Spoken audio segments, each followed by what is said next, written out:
Good afternoon, my friends. This is Paul, and today I'm going to be reviewing Star Fox 2 for the Super Nintendo Entertainment System Classic Edition.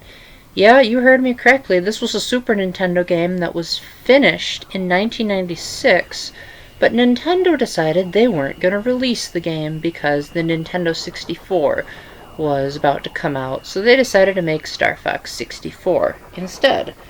So, when the Super Nintendo Entertainment System Classic Edition came out, this was their chance to show the world what they had been missing in the Star Fox universe. And boy, were we missing a lot! Because this game is incredible, and served as the groundwork for some of the ideas that would eventually make their way into Star Fox Zero for the Wii U, for better or for worse. So for starters, this is very different from Star Fox 64. For one, there's no on-rails sections. In fact, every level in the game is free roaming. Now, obviously this is a Super Nintendo game, so it's not nearly as intuitive to move around in 3D space as it was in, say, Super Mario 64, but you do have a couple of options. For starters, there's a map on the screen that'll help guide you through enemy bases, and you can use the L and R buttons when you're in the walker form, or I guess they would call it something different because they're not trying to rip off Star Wars as much this time. And when you use L and R, that can help you turn the camera. Again, not as effective as the C buttons or an analog stick, but it still gets the job done for what it's worth. Generally speaking, moving around in 3D is kind of outdated, but it's not as bad as other 3D projects before the Nintendo 64. Your basic mission in Star Fox 2 is you're trying to protect Corneria from ambush. So you're on a top-down world map where you might see, say, missiles coming at Corneria, or you can choose to go to an enemy base outright and stop the missiles altogether. Although you can stop the missiles mid-flight, but I found this to be extremely tedious, and it was just easier to just infiltrate the bases, and then once all the bases and carriers were destroyed, that I could just infiltrate Andross's base right away. Every time the game starts up, it's a new assortment of carriers and missiles, so essentially there's pretty much unlimited runs you can do.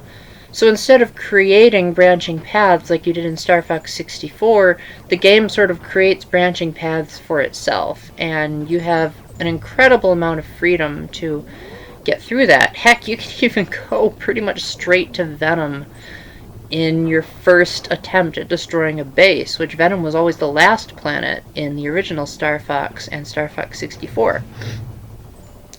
So when you're actually in the air and not on the walker, the R-Wing is always in first-person view, and it's not on rails, so it's free-roaming shooters, which is a step up from its SNES predecessor. Granted, it's still really hard to figure out where your enemies are in 3D space, although you do have arrows on the screens that tell you exactly where they are, so you don't have to flounder around and be like, where the heck am I? Because space kind of looks the same from any angle.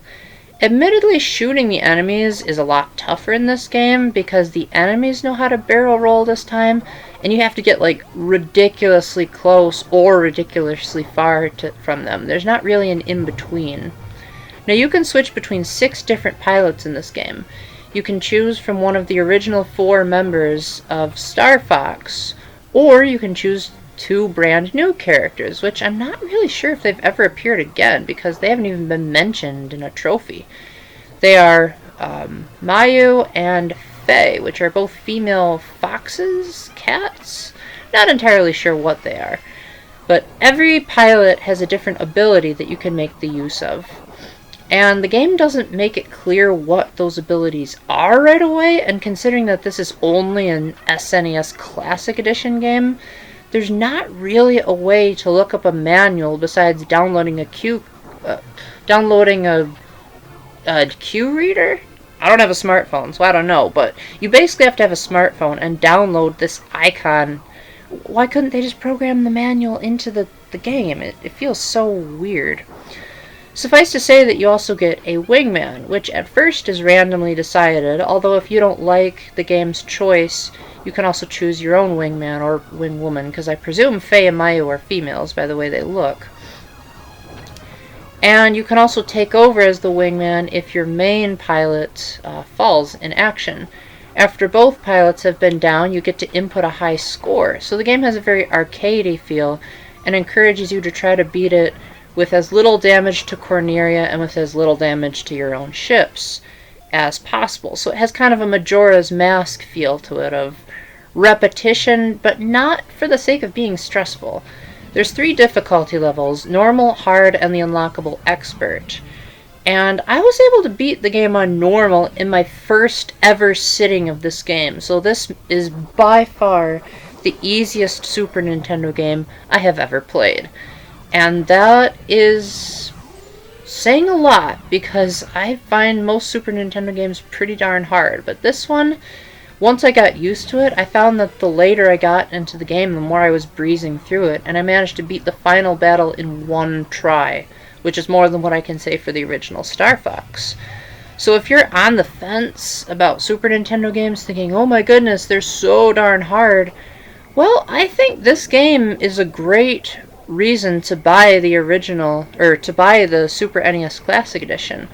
Now granted, this game is unlockable. You have to have beaten Corneria in the original Star Fox, and then you'll get a "You Got Star Fox 2" on the menu. So you can't play it as soon as you boot up the system, but considering that Corneria is a really easy level to beat, that shouldn't be too much of a problem to get this within your collection. This is a really great history lesson for the Star Fox series too, because when you look at the trophies in the Super Smash Bros. Series, you realize that they got everything totally wrong. Wolf and his team actually debuted in this game, although they didn't have their infamous music track that's been in every Smash Bros. Game since Brawl. Still, it is nice to see what they looked like back when they were only in 16-bit. Also, the walker, which was a big thing in Star Fox Zero, first appeared in this game. So there's a lot of early concepts that you can see here that were perfected in later games. And that way you can get your history correct and say, Sakurai, I know you try to get the trophy descriptions as accurately as possible, but for once you didn't take into account this game. I would give this a try. This is actually probably my favorite Super Nintendo game that I've played, pretty up there with Super Mario World. And I'm really hoping that maybe there's a way that more people can have access to this besides forcing them to pay $60 for a console with 25 games, which actually isn't a bad price at all. But still, you know how Nintendo is. Their stocks are always fluctuating, so depending on how hard it is to find, maybe this game will have enough of a cult fan base that it'll encourage Nintendo to make like a fully 3D remake of this. With that, I thank you very much for watching. Hope you managed to get a Super Nintendo Classic Edition for yourself. Let me know if you guys want me to review the system as a whole, because I generally don't like reviewing collections unless it's requested. And until the next time, keep the faith, stay epic, God bless, and learn from history's cancellations. Ideas that you thought were original in one game may have actually come from another. Bye!